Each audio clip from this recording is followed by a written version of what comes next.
के डिडोली क्षेत्र के एक होटल में पत्नी की प्रेमिका संग आपत्तिजनक हालत में पकड़े जाने का वाक्य सामने आया। पत्नी ने होटल में छापा मारकर पति पर चप्पलों की बरसात की। वही घटना वहां मौजूद लोगों ने अपने फोन में रिकॉर्ड कर ली। वीडियो सोशल मीडिया पर तेजी से वायरल हो रहा है। घटना में पति और उसके साथ मौजूद महिला शामिल है, जबकि पत्नी ने सख्ती से कार्रवाई की। होटल में यह हंगामा और महिला की प्रतिक्रिया लोगों के लिए चौंकाने वाला रहा। आज हम नहीं बोलेंगे, दीवार भी तोड़ेंगे और क्या कुछ भी हो जाए।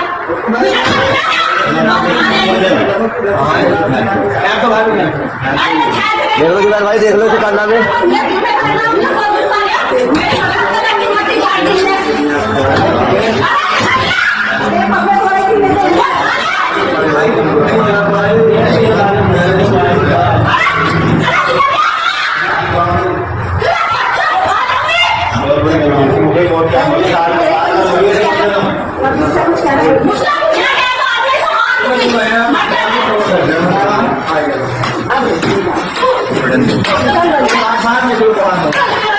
तू देख